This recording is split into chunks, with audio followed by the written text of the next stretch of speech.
Kingdom Community Ministries, helping people find freedom in Christ.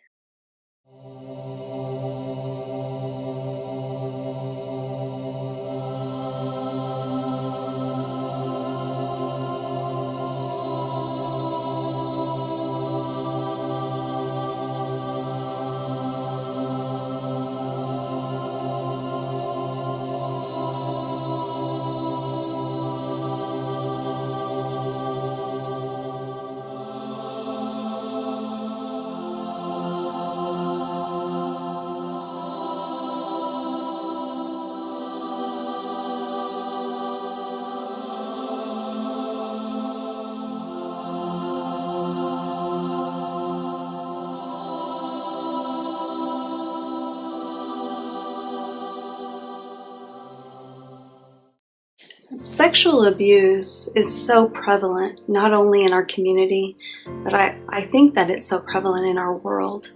Every 10 women that come in, about 7 of them most typically have been abused. And that is why this program is so profound for our community, for our churches, and for the lives of every woman here. I tried counseling before. I didn't know what was wrong. I knew certain things about me, but I didn't know the deeper layers till I came to KCM. When I got here, I was finding out that I was very angry and didn't realize why my anger. And so through counseling, it was brought out that I had been molested when I was 11. Actually, I was in junior high school. It was the summer going from 7th grade to 8th grade. And I was excited to go on a trip with my friend to go visit her dad who lived up north. And he was taking us out on a boat and we were going to go water skiing, and I'd never done that before. As I was trying to sleep that night, he came over and molested me. I can remember since I was a baby until about 10 years old, my abuse continued until I was old enough to say no and think that I was strong enough to get away, and it was my uncle that abused me.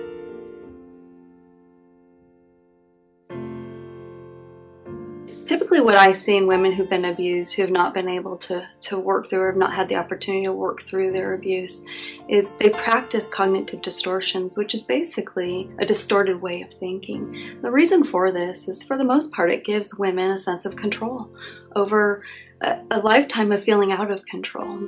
When Jennifer first told me that I should do group for sexual abuse, I, in my arrogance, looked at her and said, I don't need that. I was not abused. There were times in this process when I thought I would walk away and quit. My second meeting, I sat in the parking lot and cried for a whole hour. I just couldn't contain myself. A woman walks into these groups and is able to really dig into not only their abuse, but the ways in which they relate to people, the ways in which they've been harmed or hurt, the ways in which they've taken responsibility that was never theirs. And that is the transformation. Really, it's what John 10:10 says, and that is that Christ came to give us life, to give us life that is abundant. My anger was always taken out on my husband through our, say, 46 years of marriage, and not knowing why till I found out this was why, the anger. The truth sets you free, and once I realized that truth, it opened my world. It opened my mind, it opened my heart. I began to see things and the way life was happening, the way I was responding to life from a whole different perspective. We started talking about my fear and my powerlessness, and it turned into more issues that were unlayering. And after going through this process of group, that is the best way to heal to me, because you learn to care for other people, not just yourself. You're validated in what you're going through. I discovered my thinking was totally wrong. I had a lot of assumptions. I assumed a lot of things about almost everybody. I didn't trust anybody. My thinking was totally out of control. I thought 24 hours a day. I didn't know how to turn my thinking off. We don't know the pain and the hurt until it is drawn out, because we live our life for so long, just thinking that everything's okay, and we don't understand what's really going on and the turmoil in our life. With counseling, you learn that the fear is not good for you, and that we do have power through Christ, that we can move forward. And I began to understand that God created me with a plan and a purpose, that I was intimately made. As I read through Psalm 139, I realized that He actually took His time when He created me. He knitted me together. I wasn't just formed in somebody's body to be thrown out onto this earth to try to figure my own way. He purposely made me.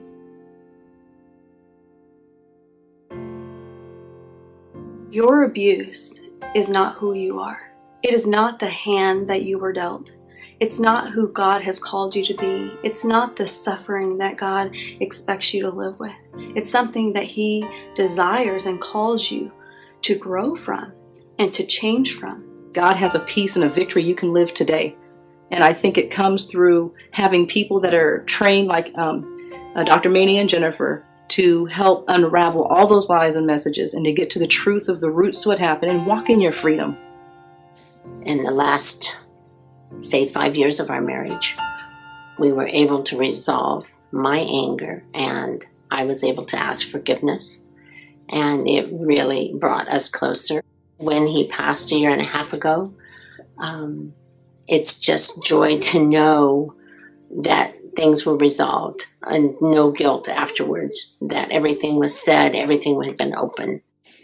Every woman who has been abused in her life needs that. They need that help, and they need to let go of whatever it is that they're holding on to that's causing that pain. I've learned that I've had needs and that that's okay, but how to express that. And I've also learned how to love people right where they are. They don't have to live up to any expectations. They are just, you learn to love them just as they are and to be in relationship with people just as they are. God is about to unravel those lies, and He can't do it if you're not willing. Just be willing to stay in that process no matter what it takes. Your life will be changed forever. Your family's life, your kids' life, for generations can be changed because of what you're choosing to do in this process. As a little girl being sexually abused by her stepfather and really not knowing what to do with all of that, today God has freed me from that trauma, from that pain, from the consequences of His sin that was perpetrated upon me. And that's really where my passion comes from, because God has brought good to it.